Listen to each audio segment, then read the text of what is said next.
Hey, U.S. History. Today we are going to talk more about World War II, and we are going to continue talking about the fighting.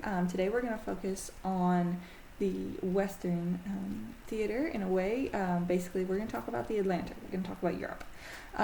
So as you read yesterday, the United States did not enter the war until 1941, and even then, their first priority when entering the war was fighting Japan. Of course, Japan was the one who actually bombed the United States.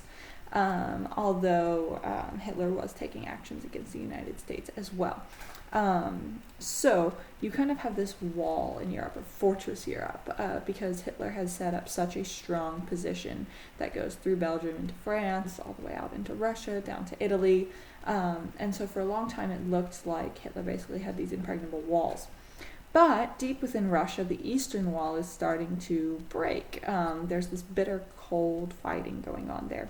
German casualties mounted to 1 million just from the invasion in Russia.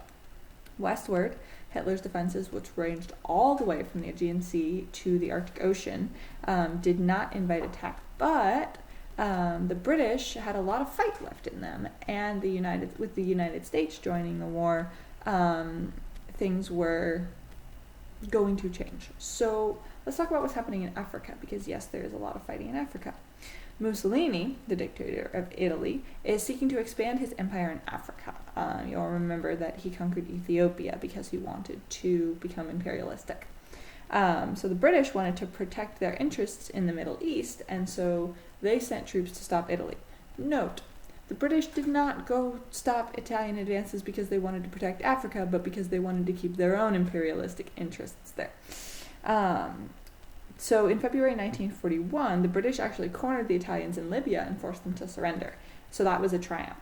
But it was very short-lived because the British had totally exhausted their resources. And the German panzers, led by the famed Erwin Rommel, who was known as Desert Fox, were still there and still fighting. So Rommel took command of the Axis forces in North Africa at Tripoli. And with the superb military strategy, again, that earned him the nickname Desert Fox, he moved his Afrika Korps, which is how it's pronounced in Germany. Obviously, CORPS is Corps in English, but not in the German language. He moves that eastward towards the Suez Canal, hoping to force the British into this showdown. And so for months, you mostly have a tank war in the desert, ranging all the way from Egypt to Libya. At times, the fall of Egypt seemed like it was about to happen, but after a string of stinging British defeats, Churchill orders Field Commander Marshal Bernard Montgomery to take control. So the British have a change of commander. And this desert war is the first place that the United States jumps in, at least on the European side.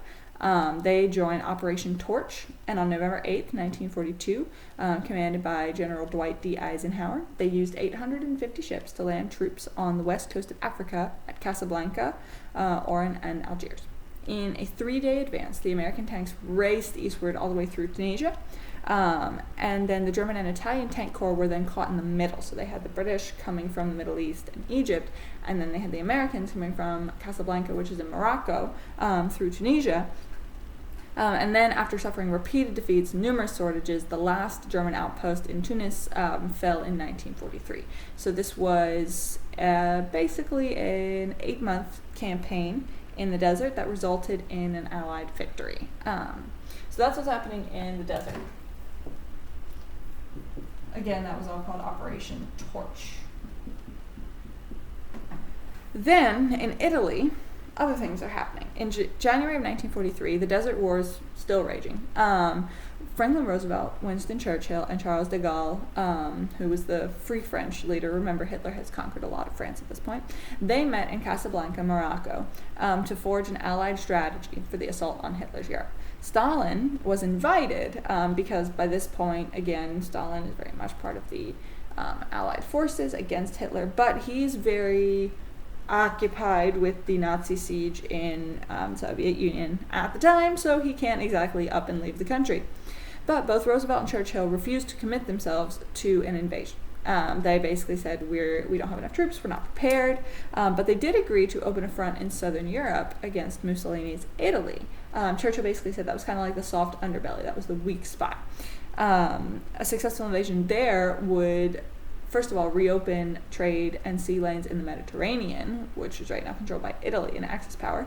But additionally, from Italy, you can go straight northward into Germany. And so if you kind of poke in there, then that's a vulnerable point. And this is all happening at the Casablanca Conference. Okay, so I'll write that down. So that's where they decide that their first European assault is going to be in Italy. And so they go up the boot. The invasion of Italy starts way down south with the capture of Sicily, which is an island. So basically, if you look at Italy, it looks like a foot, kind of like a high-heeled shoe, kicking what looks like a triangular ball. The ball that the boot is kicking is Sicily. That island is Sicily. So this is in Operation Husky.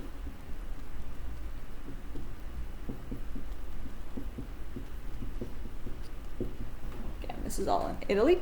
3,000 ships and landing craft carried troops. They carried equipment, and the Allied forces did suffer heavy casualties in the fighting in Sicily. But by the end of the summer, Sicily was an Allied base. From there, the Allies, led by General Mark Clark, landed at Salerno, Anzio, Italy, after fighting bitter battles because there are German and Italian troops stationed there. American troops are slowly fighting north towards Rome. Obviously, you have stiff resistance, particularly around a city called Cassino. They finally marched into Rome June 4th, 1944, which incidentally is just 2 days before another invasion that we'll talk about in a moment. Hopefully you've heard of it before. But the Romans actually viewed the conquest of their city as deliverance. They were like, we would love to be conquered by you. Thank you very much. So they were cheering. An American GI viewed the ancient ruins of the Forum for the first time and said, wow, I didn't know our bombers had done that much damage in Rome. No. For the record, they hadn't. The ruins were 2,000 years old, and they were already in the process of crumbling before the bombers came in. However, it was, an entertaining sentiment. So despite the successful capture of Rome, the Italian campaign was far from over. Rome is actually not that far north in Italy. You have a long way to go once you get Rome. And so the push into northern Italy continued to be very costly because there was a lot of tough resistance there, and when they originally thought they'd be able to march up the boot and into Germany, they actually weren't able to get all the way up the boot until pretty much the very end of the war. So this ends up being a very difficult operation and difficult front to fight in instead of the easy one that they'd hoped. So now, let's talk about D-Day. June 4th, 1944, the German legend Rommel looked at his impressive coastal defenses on the French side and glanced at the skies. Your book is very poetic here. So basically, after the Nazi loss of North Africa, Rommel was reassigned to defend France. They were expecting an invasion across the English Channel because that's the closest point for where England and France are to each other. That's the nearest they are. And so Rommel is now in charge, but based on the weather forecasts, he decided that there's no invasion going to happen anytime soon. The weather's not good enough.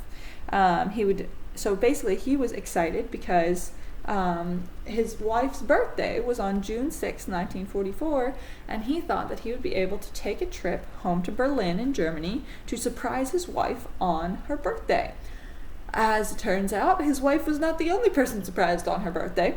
In January, so let's go back a couple months, set this up. In January 1944, General Eisenhower, the one who was the United States leader in Operation Torch in Africa, Eisenhower was tasked with coordinating a cross-channel invasion into France. So he was basically told, set it up, we want to invade. He was a brilliant thinker and organizer. And he had demonstrated in Africa and in Italy his ability to work with the multinational Allied army. It's important to be able to work with people from all different countries because they tend to get territorial. So the 53-year-old Midwesterner now has to come up with this amphibious assault. Why amphibious? Because it's from water onto land. So you need to be like an amphibian. And this is on the Atlantic Wall of Fortress Europe. This seemed unbreakable. 3 million Allied soldiers, sailors, and airmen, half of them were American, readied in southern England for this grand invasion. It was codenamed Operation Overlord.